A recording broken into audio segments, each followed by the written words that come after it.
Congolaises, Congolais, mes chers compatriotes, alors que l'année 2024 touche à sa fin, je me tiens devant vous avec humilité et une profonde reconnaissance pour notre beau pays, la République du Congo, et pour vous, mes compatriotes, qui portez chaque jour l'espoir d'un avenir meilleur.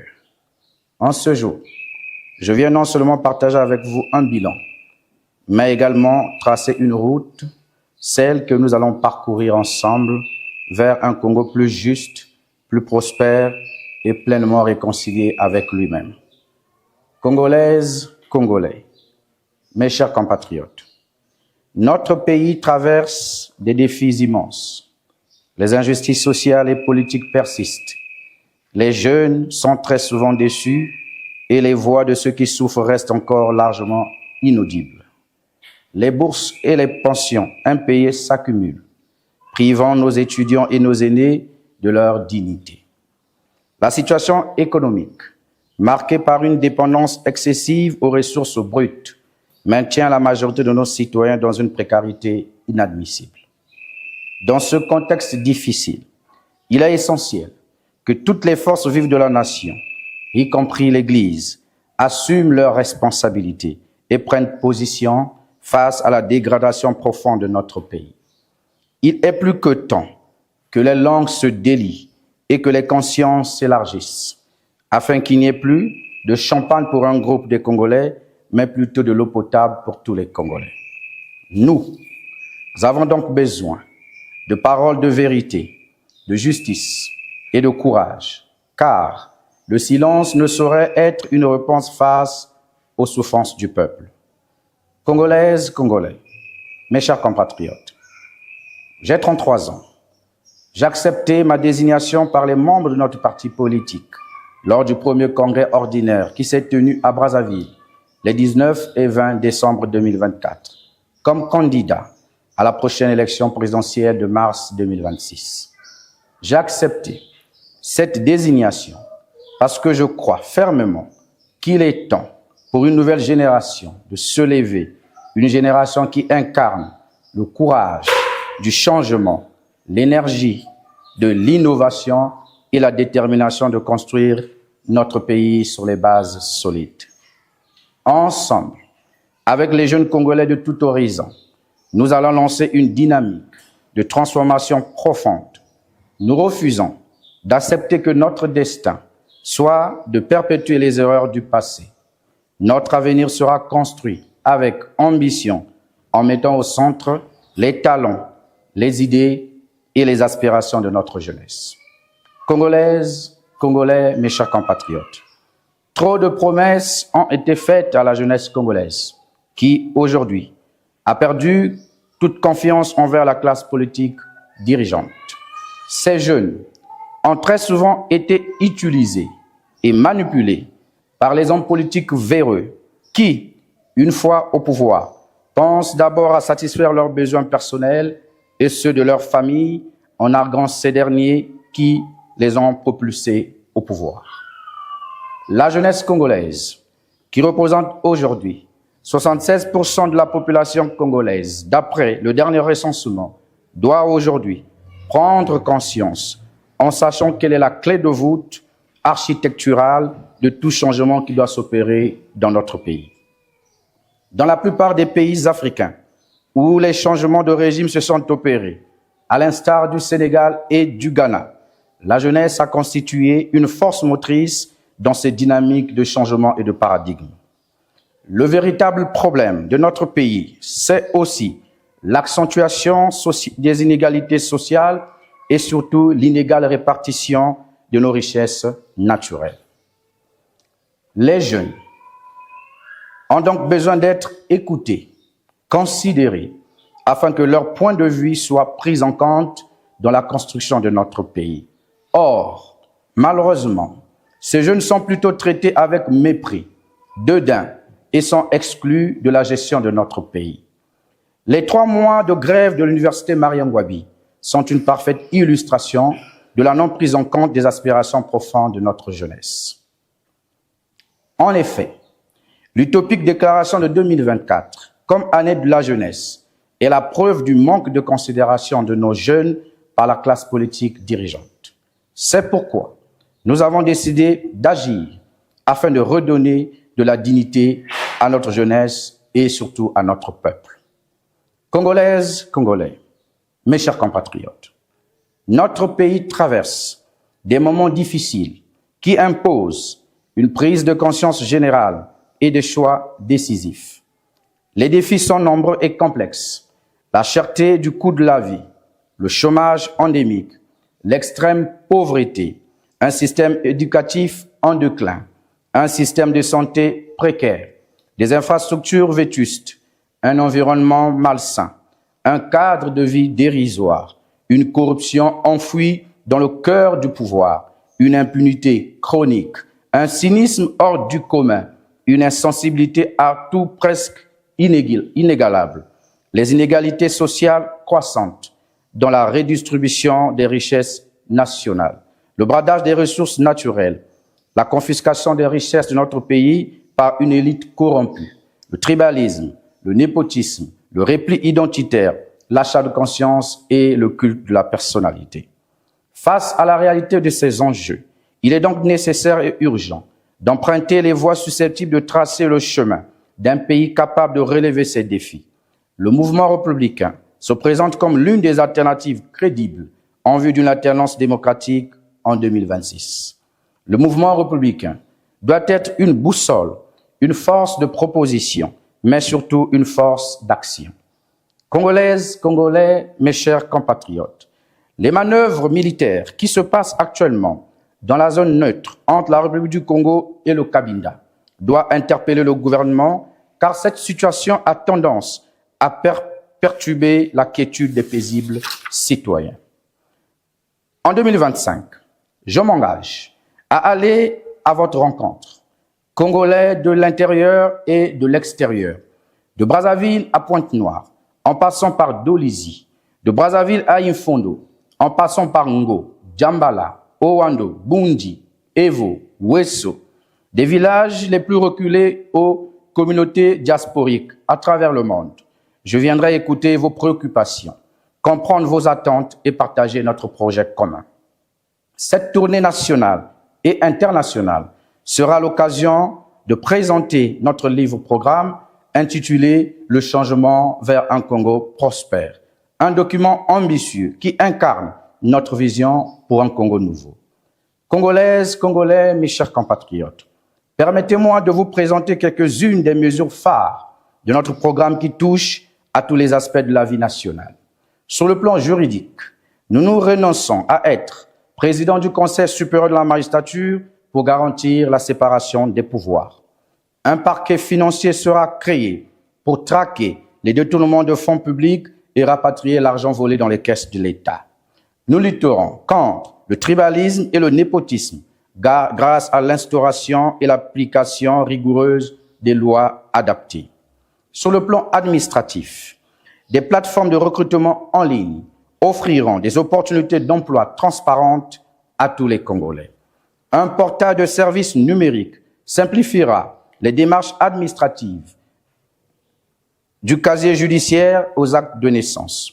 Nous rationaliserons les effectifs de la fonction publique à travers un audit qui sera réalisé par un organe indépendant jouissant d'une autonomie fonctionnelle et organisationnelle. Nous conditionnerons l'accès à la fonction publique par l'admission à un concours d'entrée afin de garantir la transparence dans le processus de recrutement, la radiation des fonctionnaires et contractuels fictifs, l'efficacité dans la gestion administrative de notre pays. Une plateforme de transparence des données publiques permettra de suivre les dépenses de l'État en temps réel. Sur le plan d'urbanisme et des infrastructures, un nouveau plan congolais d'urbanisme, NPCU, harmonisera le développement urbain de notre pays avec nos besoins économiques et environnementaux.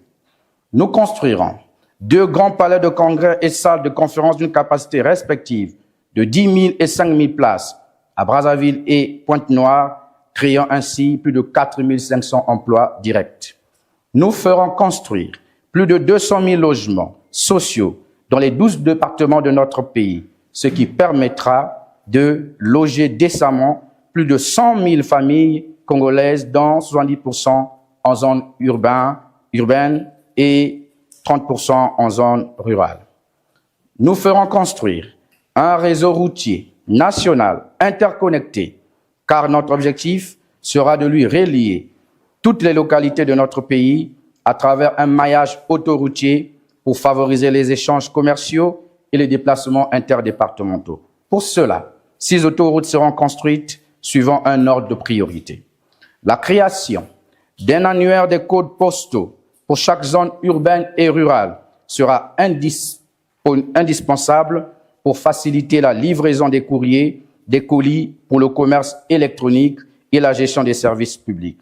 Ce système sera associé à des outils numériques comme la géolocalisation, ce qui permettra aux citoyens et aux entreprises de naviguer plus facilement dans toutes les villes congolaises.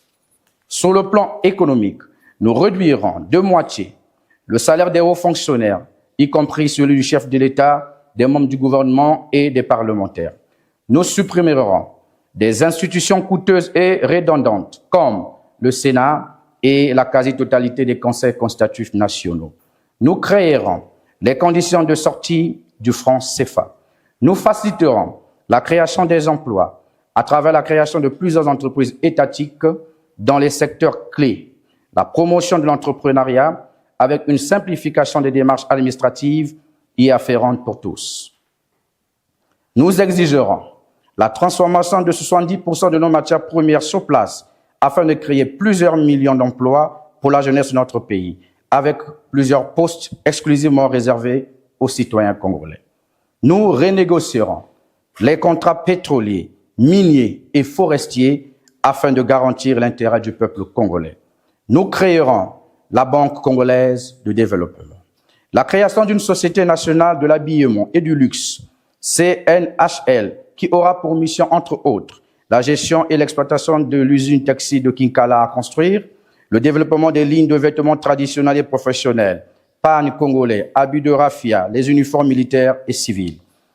À ce titre, tous les corps de nos forces de défense et de sécurité, y compris la sécurité civile, bénéficieront de tous les ans des dotations en termes d'uniformes militaires et civils. Et une loi interdira et sanctionnera sévèrement toute commercialisation de ces uniformes au sein et en dehors des services. La création de la Maison des sapeurs et tisserands du Congo, qui aura pour rôle la préservation du savoir-faire traditionnel dans les domaines vestimentaires, le design et conseil, la promotion locale, en collaboration avec la Société nationale de l'habillement et du luxe. Sur le plan sanitaire et social, une allocation chômage mensuelle sera mise en place pour les jeunes diplômés sans emploi. Tous les arrêts de salaire, de bourse et de pension sera apurée rapidement. La gratuité des soins d'urgence sera instaurée grâce à une caisse d'assurance maladie universelle.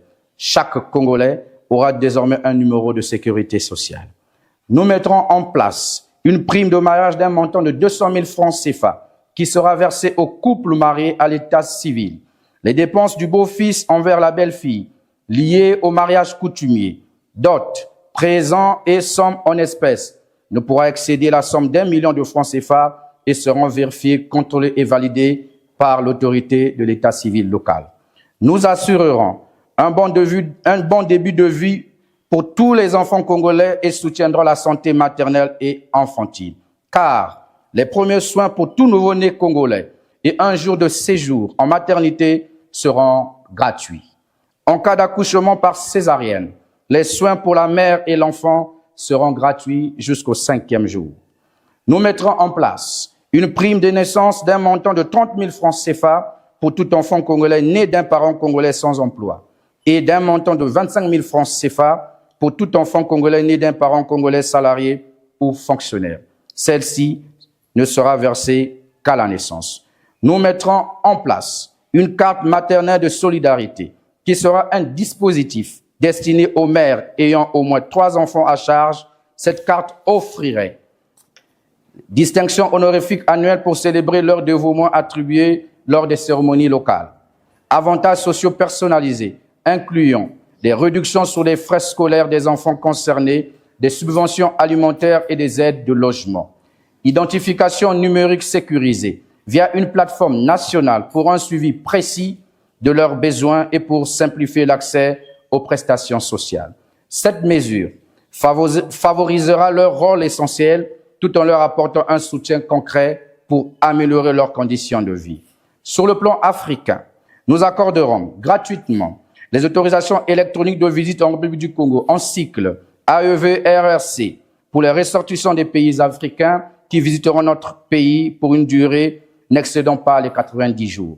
Nous faciliterons les échanges commerciaux avec les États de la sous-région.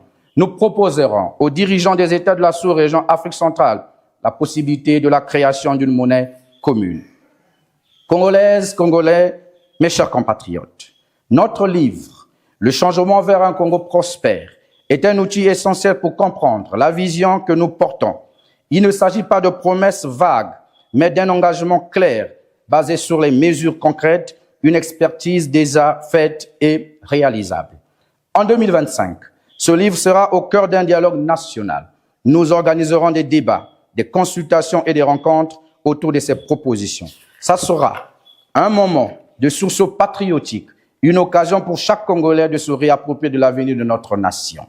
Nous saluons le courage, la détermination, l'abnégation des jeunes Congolais, même ceux nés dans les années 2000, qui commencent petit à petit à comprendre les choses, que les choses ont longtemps été stagnées et qu'il est temps que cela change. Ce qui illustre une belle manière d'aimer la République, d'être républicain et surtout patriote.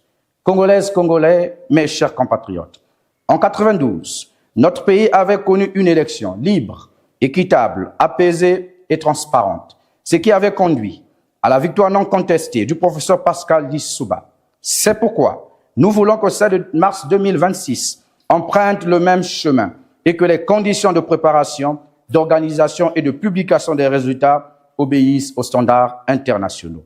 La Commission électorale nationale indépendante, CENI, doit avoir à sa tête une personnalité indépendante, reconnue, et non pas le premier président de la Cour suprême de justice. Car le fait d'avoir cette personnalité à la tête de la CENI jette en pâture la crédibilité de tout le processus électoral. Nous interpellons donc le président de la République qui nomme le dit président de la CENI par un processus biaisé et partisan afin qu'il tire toutes les conséquences de ce dysfonctionnement.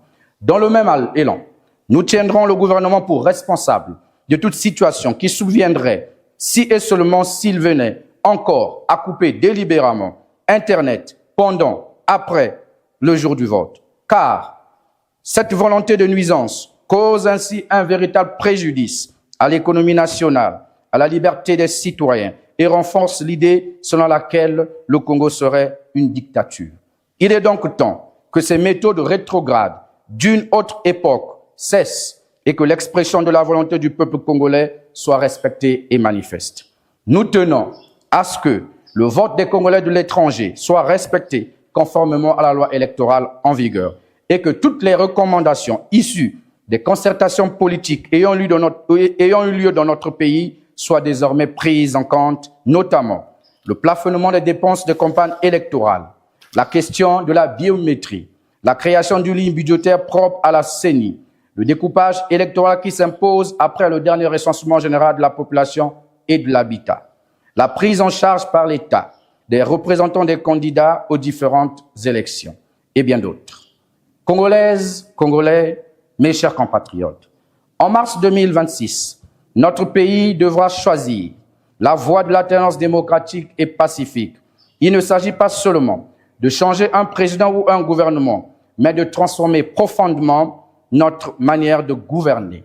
Nous devons rompre avec les pratiques du passé, le tribalisme, le népotisme et le favoritisme qui n'auront plus leur place dans la République du Congo que nous construirons. Notre engagement est clair. La République du Congo doit devenir un modèle de transparence, de justice et d'équité en Afrique. Congolaises, Congolais, mes chers compatriotes, le caractère borné de nos adversaires politiques, notamment le Parti congolais du travail, PCT, de toujours vouloir croire que les autres sont des vendeurs d'illusions, alors qu'eux-mêmes sont des maîtres champions de la vente d'illusions et des promesses vaines et mielleuses, auprès du peuple congolais, jusqu'à lui faire croire que dans moins de 24 heures, c'est-à-dire le 1er janvier 2025, nous aurons un pays émergent. Quelle folle illusion! Nous les appelons donc à plus d'humilité et surtout à se préparer à rejoindre l'opposition politique, comme ce fut le cas le 31 août 1992. Congolaises, Congolais, mes chers compatriotes, l'année 2025 sera celle de l'espoir, du rassemblement et de la mobilisation. Nous ne pouvons plus attendre. Chaque jour compte pour bâtir le Congo que nous voulons léguer à nos enfants. Je vous invite à croire en notre capacité collective à transformer notre beau pays. Ensemble, nous briserons les chaînes de la résignation et ouvrirons la voie à un avenir de dignité, de justice et de prospérité. Congolaises, Congolais, mes chers compatriotes, en cette veille de nouvel an, je tiens à m'adresser à vous avec une pensée empreinte d'espoir, de gratitude et de solidarité. L'année écoulée a été marquée par des défis que nous avons relevés ensemble avec courage et résilience. Alors que nous ouvrons une nouvelle page, je formule le vœu d'une année 2025, synonyme de prospérité pour chacun et chacune d'entre vous. Que cette année soit celle de la cohésion, de la justice et de l'ambition collective. À toutes les familles, je souhaite la santé et la sérénité. À notre jeunesse, l'inspiration et l'énergie pour bâtir ensemble un avenir meilleur. Et à notre nation, l'unité qui fait notre force et notre grandeur. Vive la République du Congo libre et prospère. Vive le sursaut patriotique. Vive la République du Congo. Bonne et heureuse année 2025 à toutes et à tous. Que Dieu bénisse le Congo. Je vous remercie.